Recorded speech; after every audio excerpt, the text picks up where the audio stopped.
We're very excited about this method because it improves outcomes. We actually study all of our patients who come to the Amen clinics.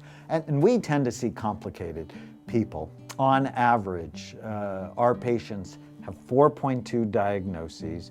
They've failed 3.3 providers and 6 medications. So they tend to be complicated. So when they first come, we do some very structured intake measures that are standard, scientifically valid, and then we call our patients at 6 weeks, 3 months, and then at 6 months, and we re-administer some of those same measures. And at the end of 6 months of our complicated patients, 75% are better across all measures. 85% their quality of life goes up. Now, we're really excited about that because these are the best outcomes in psychiatry that we're aware of people who actually publish their outcome studies. We also published another study that when you get a scan, it actually changes what the doctor does 78.9% of the time, so nearly 80% of the time.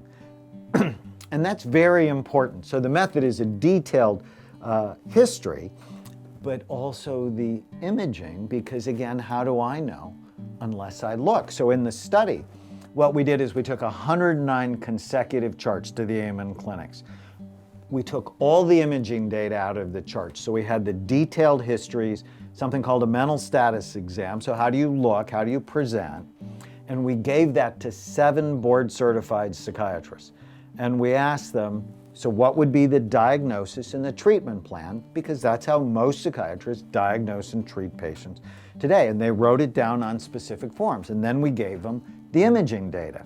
And we went, did it change anything? Did it change your diagnosis or your treatment plan? 78.9% of the time. For example, 22% of the time we saw patterns for brain injury that were not reported in the history. It's probably the single most important thing that I've learned from looking at scans is that mild traumatic brain injuries ruin people's lives and nobody knows about it because people aren't looking at brain function.